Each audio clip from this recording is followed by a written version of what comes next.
Imagine getting paid 25 cents to write letters while the person across from you built steel empires. There was Napoleon Hill before Andrew Carnegie changed his life forever. What if today is your chance to meet your own Carnegie? In a world of drowning in quick fix gurus and surface level strategies, today we are cutting through the noise with someone whose wisdom stems from the original architects of success. Welcome to another episode of the Carlos Inspire Show.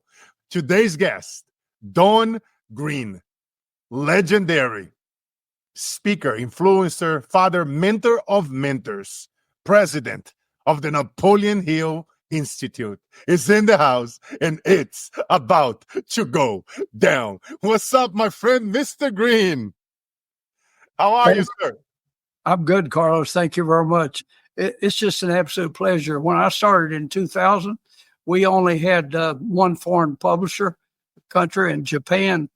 And today we have, for example, we have 42 different publishers in Russia alone. And how I know that, Dr. J.B. Hill's one of our trustees. He's Napoleon's grandson. He knows more about Napoleon than anybody alive because he's got all the history and so forth. He's a retired doctor, so he spends a lot of time research and whatever. But he, just amazing. He spent 23 years in the Marine Corps, and he adopted two Russian kids. And so one day he would just, of course, they're grown now. One's just out of college and got married, and I believe the other one's still in. But anyway, he called one of how many Russian publishers, and I said, Zane can tell you just in a minute because they're in alphabetical order by country, and we have 42 different publishers in Russia alone. So wow. We have good results, and I've never put a book out on his material or ours without getting a publisher. I've heard people say they sent books out to 100 publishers. So we don't have that. We always have publishers that are willing to pay advance and publish our books. If there is somebody out there that knows about books and publishing and building things from nothing to a whole nother level, is you, my brother, that I had the honor to have this friendship and mentorship for so many years. And, some of the success, with Think and Grow Rich with 100+ million copies sold. And some of the people that Napoleon, influenced and that, went on influencing people like, Clement Stone, that went on mentoring you, went on taking the alcoholic Og Mandino as well out of the streets and went on mentoring him, influencing so many people like Paulo Coelho and Sharon Lecter and Tony Robbins and Les Brown and all the legends of our lifetime. So I'm very excited. The people are in for the treat. This is the first live episode of 2025. And what a way to kick off the year, episode 91 of the Carlos Inspire Show. I'm just an honor. Have so many legends on the show. We had you as well in the show before. We had our great friends Sharon Lecter, our good friends. They are no longer here as well. Mr. Shankwitz, the founder of Make-A-Wish, and so many great people that have been on the show. And Don, tell me something. The wealthiest men in history didn't just build businesses, they built people. I mean, Andrew Carnegie went on and invested in Hill, and Hill went on to mentoring, Clement Stone, and Stone went on to mentoring, like I mentioned earlier, Og Mandino, yourself, and generations later, the influence still echoes in the boardrooms and the bookshelves around the world to the point where you went on to help the foundation selling 100+ million books, not like a few dozen, not on a few thousand. And Napoleon Hill often spoke about the power of proximity. How has this principle shaped your own life and career, my friend? Well, just being around the people, I spoke at a historical society when I was a bank president, and to talk about Napoleon Hill. And I was listening to a tape of Mr. Stone. So when I got back home, I took my pad out and I wrote him a letter and told him that I made a little talk about Napoleon Hill and I lived close by where he was and so forth. And I got a nice letter back and asked me to come have dinner with him in Chicago. I met him at the airport there in Chicago, and he knew some of the people in the airlines. He catered a lunch to us, and at the end, I remember he lived to be 100. I went to his funeral. He didn't call it a funeral. He called it a celebration of life, because I remember Paul Harvey was there, spoke. Dr. Robert Schuller spoke. I think Nixon's whole cab, President Nixon, he was a conservative Republican, and was there, but just so many of them. And I went, and at the end of that luncheon, he said to me, he called me a boy. He said, "Boy, you know more about these books than I do." He said, "You ought to be on my board." And I said, "Mr. Stone." Everybody called him Mr. Stone except Ronald Reagan. Ronald Reagan called him Clem. I never heard nobody else call him Clem. He was called Mr. Stone. But anyway, they put me on the board, and then the other guy was been there. He fell, broke his neck, couldn't travel, and they said, "Gosh," said Mike can't get out and travel, so we need somebody other. And we had to change Cell Bank in 2000, so I went from that job to this one without missing a day's work. So it turned out real well. And the bank was worried that bought us out and I'd go work for another bank. I said, "No, you pay me my salary for a year, my benefits for a year, me keep the company car for a year, and I'll give you my word I won't go to work for another bank," because the customers would have followed me. So it's just been, and the only reason I do this, you can tell by looking at me, I'll be 84 in a few days. And the reason I do it is I'm helping these kids because I love what I'm doing. Two things, Carlos. I would never have been able to help the kids to the degree that I am. And I would never have met the people of the likes like you. So there's been two benefits from it, because I guess at my age, I should be a rocking chair or watching television or laying out somewhere or another, but I don't expect to go out that way. As long as I can make a difference and I can help some young people and do something other that's good, it's honestly a good feeling. Yeah, to know that you contribute a little bit. No, man, it's an honor, my brother, just to be able to meet you. You and I have been on several stages together over the years with some incredible people backstage, the Liz Browns, the Sharon Lecters of the world, the people that have been there, that comes from that generation of Napoleon Hill and Og Mandino and Andrew Carnegie and Mr. Stone and all the legends. And, I love it. And I talk a lot about proximity. And happy birthday, by the way, in advance. My birthday is coming up as well in a few days. You know that Napoleon Hill, he was born in 1883. I was born in 1983. He's 100 years older than me, And I forgot the month that he was born, and you might know that. And, but, I often talk about, proximity. It's not just about networking, Don, as you and I know, my brother. It's about like aligning ourselves with like people who compress time and expand vision.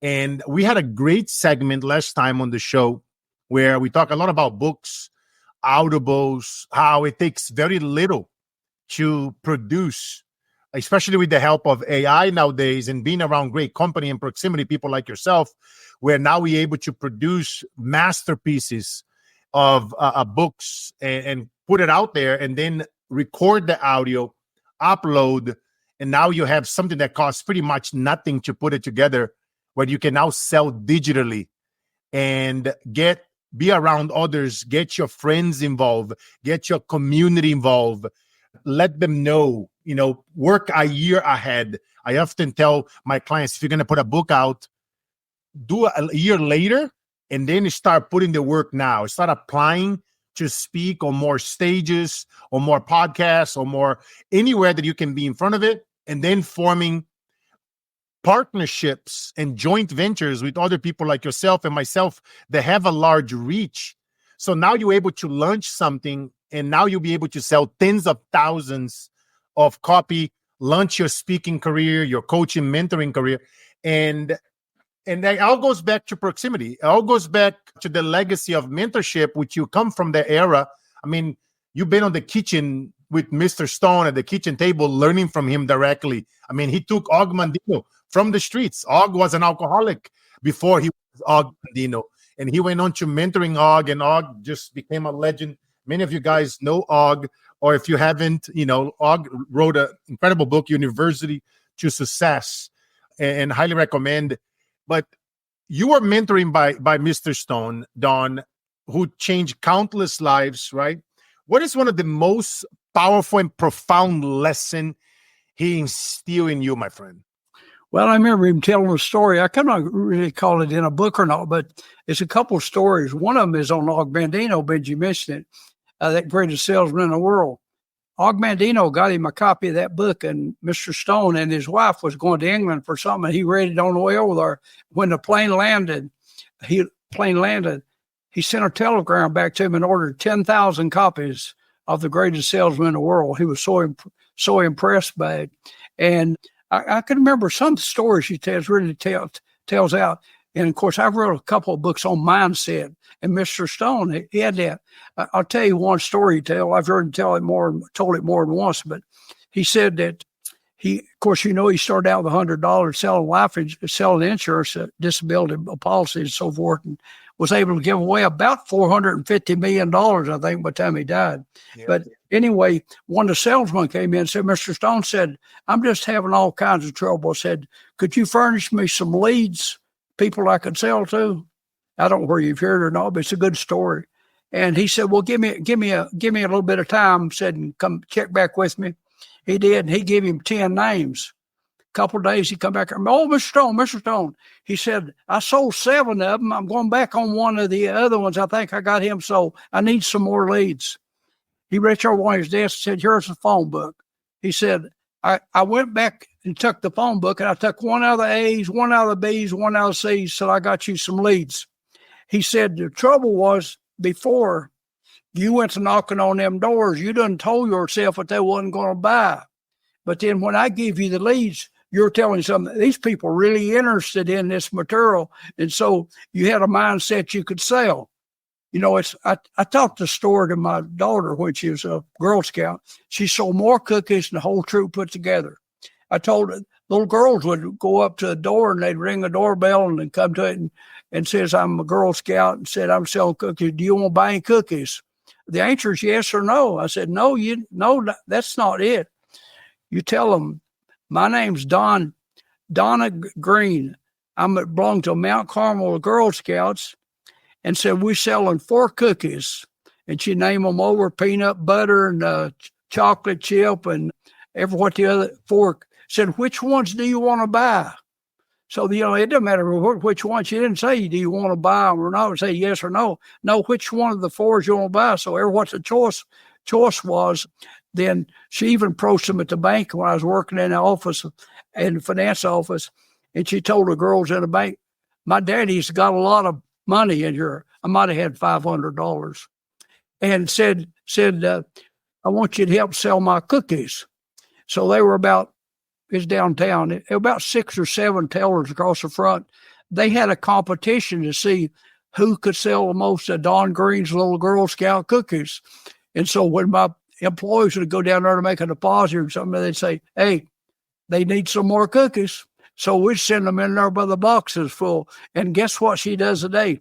She's an interior decorator, but she learned. She got some good lessons, and she deals with people in the interior decorating business that are in the billionaire status. And she does work for them, both her homes and in her resort homes, and like down in Hilton Head. My daughter and son-in-law, they have a place in Hilton Head that they lease out. Beautiful place. But she learned a lot. She learned a lot, and that mindset and developing that confidence and all is so much important. I saw a cartoon one time in a little shop, and it was an old guy and had on the bibbed overalls, and he said, I never amounted to much, but he said, I never expected to. So, we don't exceed our expectations. You think it's going to be a bad day? Yeah, you can have a bad day. But you got to get up for morning and look in that mirror and say, if it is to be, it's up to me. Knowing it's another good day. It's a good day every day you get up. Start thinking what you can do during the day. Here's no, man, amen. And I wanted to give you a shout out for 2 great books that you did. This is the one right here. The Everything I Know About Success I learned from Napoleon Hill, and then Napoleon Hill's Secret.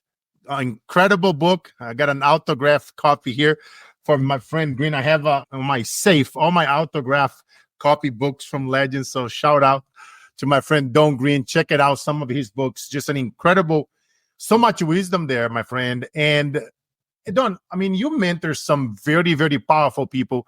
People often ask me, how do I get to mentor or attract incredible CEOs of Fortune 50, 500, 5,000 companies, right, to come to us and become that magnet. But you've been doing this way longer than I am, my friend.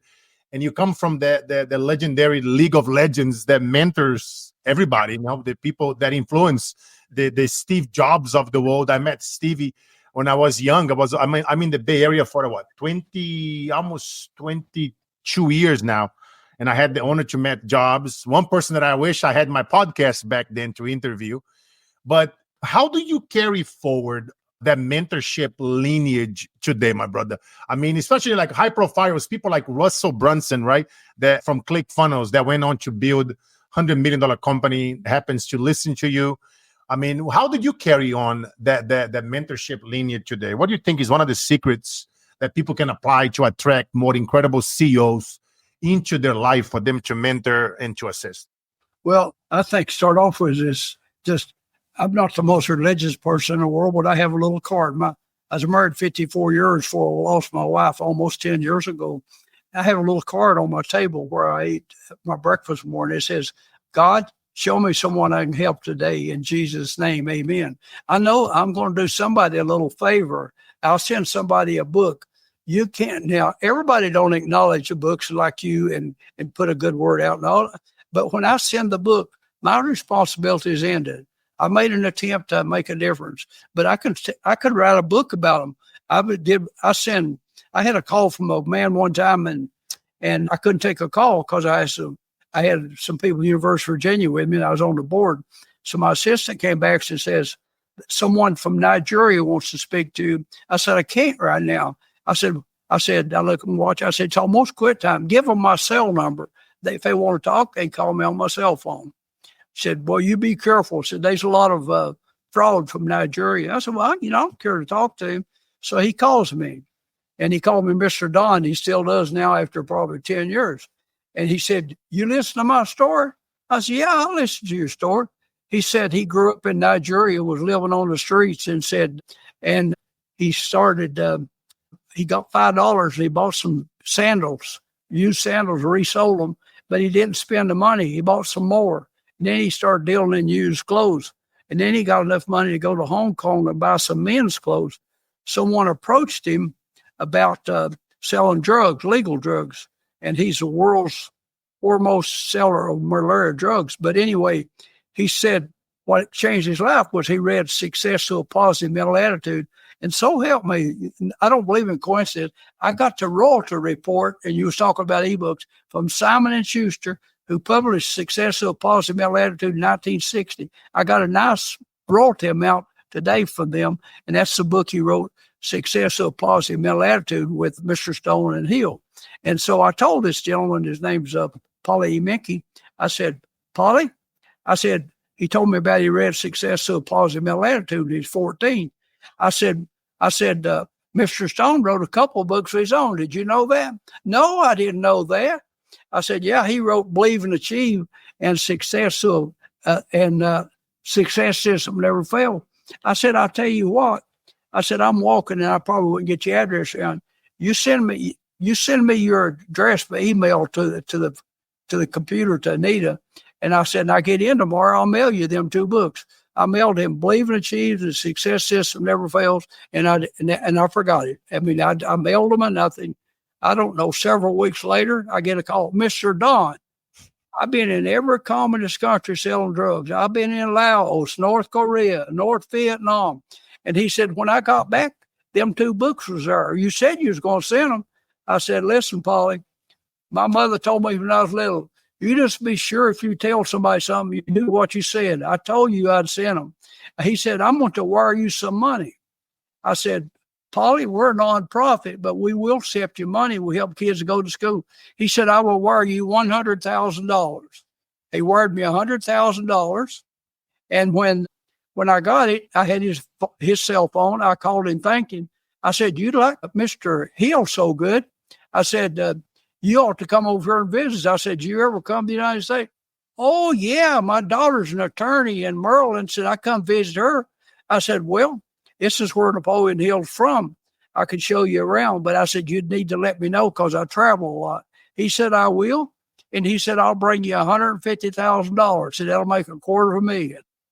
So a few weeks later, he came and brought me $150,000. He's been to see me about 8 or 10 times, and he brings me $10,000 cash every time he comes. Wow. And all I did was send him and I was not expecting anything in return. But we never know. We never know. But if they post it on Amazon, or if I tell someone else about it, then that's all that matters. Is you and I was talking before. I'd read something that said, poor people watch television and rich people read books. I think there might be something other to that. Amen. There might be something into that, my brothers. You and I know. It's so funny, man. Books, they change lives. Every time I meet with all my early mentors, all my friends and my farmer mentors, where we trade mentorship, people like you and I, I'm just so grateful because, and I always remind you guys, my grandma, she was the housekeeper that used to clean the house of professors, and that's all they talk about, the things that they learn from their books, the things they learn from one another, and she took all their wisdom from cleaning houses of professors, and she brought it back home, and she often, like you say earlier, you just say it today, in God's name, I'm going to make it happen. Amen. I'm going to have an incredible day, right? You start your day that way, and you repeat yourself, and you take massive action, and you start writing. Oh, Carlos, I don't know how to write. There are many AI tools out there that can help you write, because you never know the lives that you're going to inspire and empower, how these early mentors that wrote books around the world inspire my grandma, that went on to inspiring me when I was a kid, selling bread on the streets, wanted to kill myself, and all the crazy stuff that some of you guys know. And that totally changed, right? Because somebody spoke life into you. And even if you don't have that grandma, that father, that mother, that dawn around you, but read our books. Like, immerse yourself, shut it down, the TV or Netflix for like a month, like disappear for like a few months, rebuild yourself, because I can promise you, my friend, anybody can build from nothing. He was making 25 cents a day. When Andrew Carnegie gave him that task, he took 20 years to put it together. Some of those papers that went on to become classics, the legends that you guys watch on TV and on YouTube and listen to their songs, all the OGs, CEOs and founders of the tech and the wealth and all these companies out there listen to and read about, and that's why I'm just so excited with this, because we are in a new era, AI, right? And we are seeing AI, artificial intelligence, replace jobs at a rate faster than ever before. And that's why I think this show today is so important, because everybody has a book in themselves. I firmly believe everybody has a story. I don't care how much, you think his story is not good or whatever. Everybody has a story. You guys listening to me, you have so much more within you. You have greatness within you, period. And what role, Don, does books, speaking, and personal branding playing, staying relevant and profitable nowadays more than ever? Because I believe that, even if you're working on a 9 to 5, you must be building a brand on the side. You must be journaling often. You never know when those journals can become your first book. And what is your take on AI and the importance of writing books, continue, investing in yourself, in becoming an author, a speaker, so that if your job ever gets replaced, you become irreplaceable. What is your take on that? Well, Carlos, there's so much stuff available today. When I was growing up, we had the library, and I read from my schools. I would get every book I could get hold of. I read biographies and dreamed about these people successful and so forth. When I grew up in a house that didn't have running water, didn't have a bathroom till I was in high school. Mom and dad grew up during the Depression, and she was one of 16 kids. Her mother died when she was 8, and he never remarried. The older kids helped look after him, and I guess they eat good, but they did 7th grade education. But today it's so easy. I mean, gosh, the e-books, the audio books, and so much stuff in the public libraries has got untold books that you can belong to and check out and read on any subject matter you want to. And Mark Twain, the old quote from Mark Twain, he says back in his day, he said, people that don't read, they're no better off than people that can't read. So it separates them. It separates them, and that's the reason it's so important that we associate with people who's like-minded. And I got to thinking one day, and not naming personal names, but the guy that hired me in banking, and our attorney, and so many people that they're all average readers his books. That's no accident. Well-read people. Well, even Warren Buffett. Warren Buffett said he spends most of his time reading. He's reading these stories of these new startups and old startups and what they're doing and what's going on in the world. And I don't think he really wouldn't have to read a lot, but that's what he spends most of his time doing. And when you take like a Russell Brunson, he told me one day, he said he's going to get in, fix him up a bedroom and get out, and he's going to lock himself up, and he's not going to do nothing but read and write and let all the rest of us go. And by the way, you mentioned him. I will see him at ClickFunnels in February the 11th, 12th, 13th, 14th, I think, and one of the speakers is Tony Robbins, I know. Oh, yeah. All the legends getting together. In Las Vegas. That will be his last ClickFunnels. There will be a lot of people there. Oh yeah, I heard great things about that event coming up. If I'm not speaking somewhere around the world, I'll definitely be there hanging out with you guys, having our fun lunches and dinners, my friend. It's so fun. One fun fact about the Greater Depression. Did you guys know that Mr. Stone, who happens to mentor my guest, Don Green, he went on to building an empire insurance company, up to 400 million, like Don mentioned earlier. He went on before he died, was up to $450 million. But during the Great Depression, he went on building to 400 million, and he often give credit to Hill. And like you're saying earlier, reading books, just shutting down and journaling, putting himself around others, proximity, never knowing that he was the best. You guys, co-author a book together, and it's just incredible. Where most people back during that time, they shut it down, right? During depression times and recessionary times, and whenever it's chaos, most humans, 99.9%, they run away from the problem.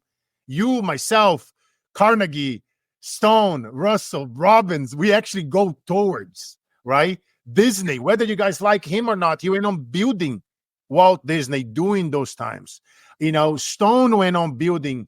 Carnegie became the wealthiest person, ever back in his era, building steel empires. And if we look, one thing in common, Don, is all the stuff that we do day in and day out since we begin our careers from zero, reading books, being around others, trading our expectations from appreciation. How can we be a servant leader? And that's why, guys, building that personal brand, journaling, putting your book out there. I don't care if you don't want to write a book. Go get books from Don Green, Napoleon Hill's Secret, and go record videos on LinkedIn talking about the book. What do you love about the book? Record 3-minute, 5-minute, 10-minute videos, and then give a shout out to my brother Don. Go take all the books from him, everything he learned about success from Napoleon Hill. Go and record videos, because right now videos are trending on social media. If all you do is just record a few videos and republish them once a day and talk about the books that you are reading. Right. You being a person of value to the author, you helping him sell a few additional books, right? And you also growing your brand. You just never know. And it doesn't take much. Click on that record button, take 3-5 minutes and talk about what you learned from some of these books and put it out there, because all those things will help, and it will help you so much, especially if you have a 9 to 5, if you worry about being laid off, if you worry about AI, you got to build a personal brand.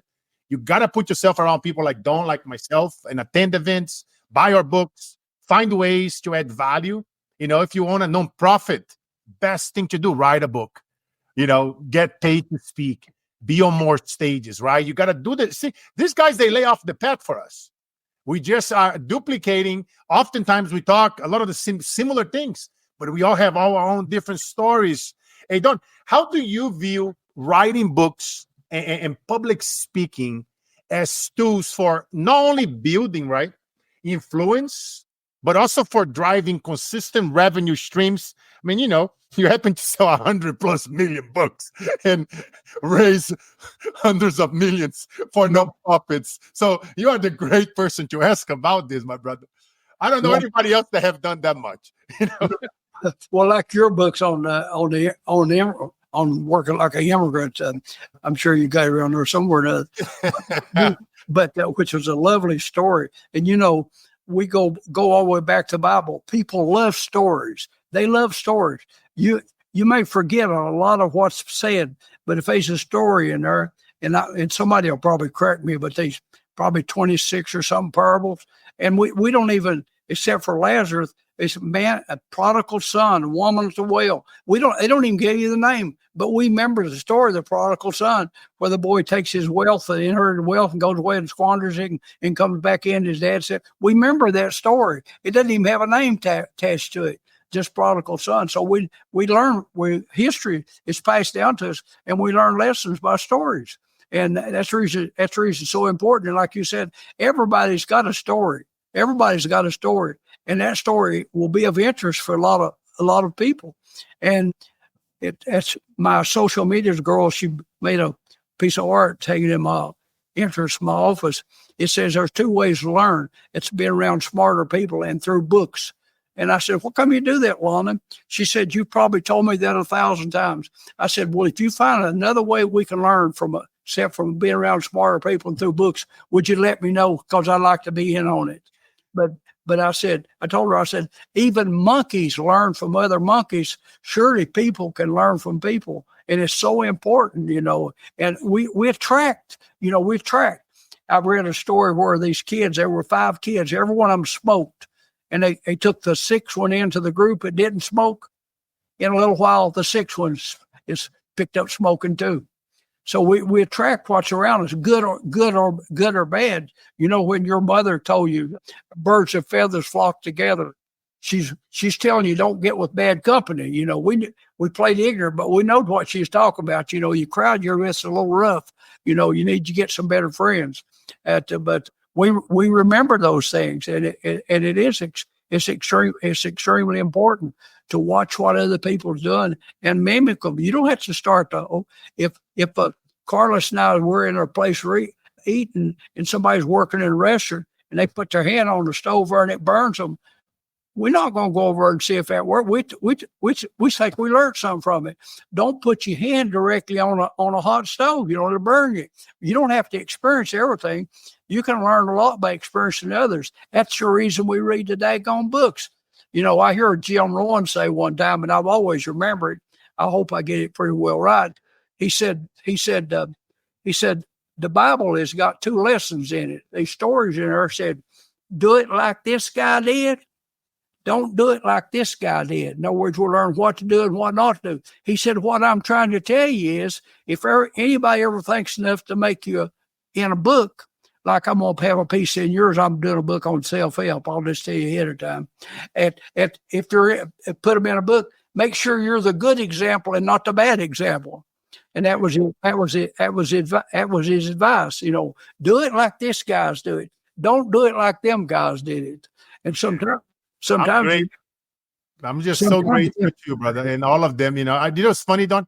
As you were talking here, I was self-reflecting, and I remember, wanted to quit and giving up, doing very tough times in Brazil growing up, and I always loved journaling, and I would, interview, successful people like you on the streets and out. But back in the day, there was no cameras, no nothing. I just interviewed them, and I would write it down, the answers, and I would compile those. And very successful people, the successful butcher, the successful banker, the successful bakery owner, that couple that were married for 50, 60 years. And I asked them, what had made you guys successful? Would you change something? Give me a few tips, a few pointers, the do's and the don'ts. And over time and over decades, as you and I know, those journaling, those exercises, they're so incredible. And I remember telling my grandma one day, I will interview people like Don Green. I will, be on stages like Les Brown and Tony Robbins and Jay Shetty that combined have over 15 billion views, on the net. I will write books with legends like Sharon Lecter, a good friend of ours, who co-edited the book Outwitting the Devil from Napoleon Hill. Highly recommend. One of my favorite all-time books. Our good friend, rest in peace, Frank Shankwitz, Wishman. Highly recommend you guys reading and watching his movie, Kick Off the Year on Fire, Wishman. Shout out to Frank's family, his wife, and the foundation, and just the incredible stories, that we hear out there. But it's incredible, Don, how powerful these things that we talk about, that people often they think, oh, it's just a saying, it's just a quote. No, that is power in proximity. That is power in being aligning yourself with others. I often say, in a world of disappearing jobs, ideas are the new currency. Being creative, don't worry about try to go copy people. Just be you, be original. It's worth way more than a copy. Own your narrative, or somebody else will, And Don, for CEOs and entrepreneurs listening to us, why should they prioritize writing books and speaking engagements over traditional marketing tactics? well, how important the things are is it's simple. When people say something to me is, I'm all the time being asked about what to invest in. I would never tell someone to invest in things I've done, Amazon and Microsoft and Apple and all them others, because I study them, but I don't tell them to someone else, because they need to learn them. They need to learn themselves to make their own decision, and they can learn it from being around other people and listen to them. But then ultimately accepting responsibility themselves for the results, and not saying, well, Carlos told me to buy this and look how it turned out. No, Carlos didn't tell you to buy that. He told you to study it and make your own decisions. And that's what we have to learn, because when in life, when someone starts saying, blaming Carlos or blaming their banker or blaming someone else, they're on the road to failure. We have to step in the mirror and say, if it is to be, it's up to me. We learn all we can. We organize that information, and then we make a decision based on what information we've gathered. If you're 85, you probably don't buy a lot of green bananas. You buy them ready to eat. But, same way with investing. If you're real young, you can start with the startup companies or what have you. But to invest in something that are 85 years old, it might be a little safer to invest in things that's already well established, that are profitable, whatever, because you don't have a 20 or 30 years more than likely to recoup your losses and so forth. So, but we need to learn those things on ourselves, and that's the reason we learn to be around the right people. We're average of the people we spend most of our time with in the books we read. And that's pretty simple. But you listen to Les Brown and Jim Rohn and Brian Tracy and Sharon, all these people out there with all this knowledge, and you take what from it you can and what you can use of it to form your own, make your own decisions. But I tell people, didn't finish it, but I said the best money you can invest is what you invest in yourself. And to the CEOs and all, I would tell them the next best money they can invest is that they invest in their employees. Amen. in their employees, where it's to pay for a course or pay for them go to a leadership conference or whatever. It's money well invested, because when they come back, more than likely they've got a much more productive employee. Yeah, that's so true. I preach that all the time, Don, and, that's why I love, constantly being around leaders of yourself and others. That I always tell people is the best investment you ever do, investing, hiring better quality people, eventually replacing yourself, hiring a CEO, a CMO, and then being able to buy your time back. Imagine, like I often tell people, what would you do with an extra 20 to 30 to 40 hours back every week? And because you hire a great CEO, a great CMO, a great CFO, and better people, better salespeople at your company, and marketing people, and social media, whatever the things that you do, because buying that time back, especially nowadays, it seems like it goes faster than ever. And a lot of people listening to us here have a lot of authors, coaches, speakers, CEOs, and founders, Fortune 5,000 companies, startups. And I know a lot of people here also deal with foundations. They struggle to raise money to their foundations. People come to me all the time. They wanted to be interviewed on the show. And I tell them, tell me your story. I mean, I'm always out there helping people in the streets. And I tell them, make a donation to the show. That money goes to helping feed kids on the street. And let's talk about some of your causes. And I do that often here on the show. But how did Napoleon Hill Foundation leverage books and teachings to stay relevant across generations, man? Because you guys went on the amazing job that you did as a president of the foundation. You went on raising just millions and millions and millions. What are some of the key secrets or strategies that you could share?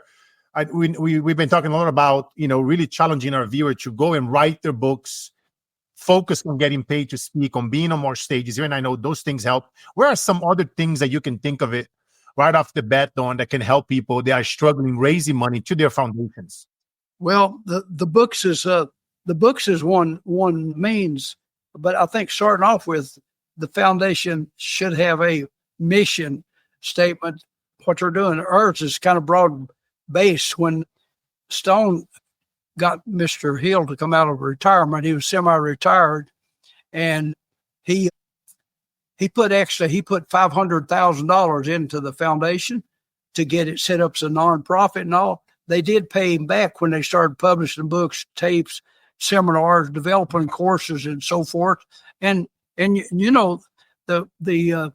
what it takes to be successful, it's the same principles, no matter if you're living in Peru or Argentina or where you're living in Chicago. Those things that we've learned, Hill was a no regular Baptist, and a lot of his material, like a faith, it's not just faith, it's applied faith. Don't tell me you believe something other, but you don't act like you believe it. It's applied faith. It's going the extra mile. The Bible tells us we must find our purpose.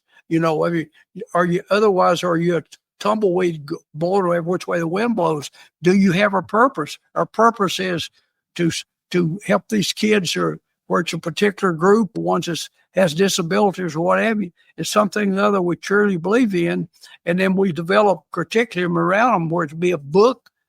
The courses is a great manner of courses. Either sell them online or sell them in person, or us. We do both of them, and just reach out. And anytime you have a chance to write a piece to a newspaper or go speak to a Kiwanis, a Lions Club, even if you don't get paid, maybe don't even feed your lunch, but you're gaining valuable experience from it. And you have to have a belief in yourself, and people see that you're doing well. There's a lot of good people in this world, Carlos. I'm a firm believer that most people are good at heart. Sometimes they just need some help and bringing it forward and develop it. They have to develop a belief in themselves that they can make a difference. If they don't have a belief, they simply won't put the effort out, and they'll struggle along and say, well, I didn't think it'd work. Carlos told me I was crazy. I didn't know nobody. Tony Robbins ain't going to speak to me, or you can't go to this, or they won't want to listen to you. And you talk yourself out of it. We repeat to our conscious mind, to our subconscious mind, what we repeat and over and over, we believe it. Someone could walk up and say, Carlos, you won't get paid to speak. And you can say, well, you show me, I'm working on a deal now. But when Carlos looks in the mirror and says, Carlos, ain't nobody going to pay to listen to you. Ain't nobody going to pay. We tend to believe what we say to ourselves, especially if we repeat it over and over again. And he preached that. Why would you say negative things to yourself like, ain't never got no money at the end of the month, ain't nobody hard, ain't no point me knocking on that door, they don't need no life insurance, and so forth. And we talk ourselves out of it, and we repeat it. How did we learn our ABCs? We said them over and over and over. Multiplication table. Somebody says, Carlos, 8 times 8, 64. You may not have said it since the 5th grade, but you said it so many times, it got embedded into your subconscious, and most time we can recall it. And that's how we learn, which is kind of simple. We simply learn something other, I don't care what it is, by doing it over and over and over, especially if we're doing it correctly. If we're telling ourselves multiplication table is wrong, that's not much help. But if we're telling ourselves something that's right, I can do this, I can get that, I can do this, and we tend to believe ourselves. That's so true, Don. 2024 has been such an incredible year. I've been, I love helping veterans and single moms because I was raised by women. My story, father dying, a car explosion, and my stepfather been murdered. So I respect and I love helping women. I was raised by them. And I love, when I get a text or an email or a message, that they got another paid gig, another stage, they made their first 10K month, or 50K month, or 100K month, or whatever the number is. Money is just a byproduct of helping people and bringing the love and bringing the energy and changing that environment with your superpowers at companies. And companies nowadays, they need help. Mental health is such a big issue out there. And, just by literally, I tell people all the time, you can come from nothing, right? Write the book and just being that person of value. Talking about your book and other people's book, doing videos, putting those videos online, 1 minute a day, 2 minutes a day, and making sure that you are your profiles looks great. You have a solid banner, you have your profiles. Anybody that you mentor, even if you mentor them for free, have them give you an endorsement, have them talk about where were them before you and after you. It's like those little actions that you and I know done over and over and over again. Like we talked about earlier, took Hill 20 years, when we was talking when Carnegie, challenged him, and then he was out there. He was a sponge. He was always around legends, always learning. I often call Kenyos constant and never-ending improvement on steroids. It's just like I tell people, you just got to believe in yourself a little bit more. Keep going the extra mile. Pressing those videos, putting those posts once a day. You don't have to do crazy. Like I tell people, 1 stage a month, even 1 stage every other month. It will bring you more revenue and followers and credibility and authority than trying to be listening to these people out there. And like less is more. And that's what I challenge people to listen to. Go listen to the last 90 episodes of the Carlos Inspire Show. And to go listen to and read all Don Green's, his books, and it's just got to believe in yourself, my friends. And Don, as we're getting close to the end, man, it's just, I know you and I, we can go on and on and on. Much of Hill's teachings and influence, they not just were individuals, but the entire generations, as you and I know. How can leaders today, Don, they can think beyond the influence, their immediate circle, and begin shaping the future for their teams, their children, and their clients, so people can talk about them like how you and I talk about Carnegie and Stone and Hill and all the legends before us? Well, I think a good start is write a book. I mean, I'm saying the book may not even sell, but yourself, you had to do a lot of work to put the book together, and you learn a lot. So I think it gives you some credibility to take the time to research and to put stories and put the information in a book. I think it adds value. It adds value to it. And I'll use one of Zig Ziglar's quotes that he used in a Christian college up in Pennsylvania one time. And he said, everything in life comes down to how bad do you want it? I think we got that down pretty good, didn't we? We wanted it pretty bad. Amen, my friend. Yeah. Amen. You know, one thing on that I challenge people to do more this year. I've been having a lot of these conversations. Like, I don't do New Year's resolution. You know, my daughter, my wife, and I, every day we talk. Every day we challenge ourselves to be better. We talk about what the things that we are grateful for. You know, the simple stuff, man. 3 things you're grateful for. You know, the water, the clean water we're about to drink, because people in Africa have to walk miles with no shoes to carry on the water to bring it back to their houses. The roof over our heads. It's cold on the streets right now. I'm out there bringing people blankets and food, and you know, it's like it's the little stuff. And if something goes wrong, you know, what are you gonna do? And I challenge everybody to give yourself that peace, to self-reflect more. This is something that a lot of the people that you and I read about, the things that you and I wrote on, the ability to think about our own thinking. I want you guys listening to me, watching us live now, think about when is the last time that you think about your own thinking. When Dawn and I challenge you, when we tell you to go write a book or go hang out with us at an event, at a retreat or whatever, when is the last time that you doubt your own doubt? Right? Because those things, guys, they play lasting influence that transcends to generations beyond us. Just by us challenging ourselves more often, when shit hits the fan, all right, let me start thinking about my own thinking here. What I'm about to engage. Why am I engaging? Why am I creating these feelings? Why am I feeling this way?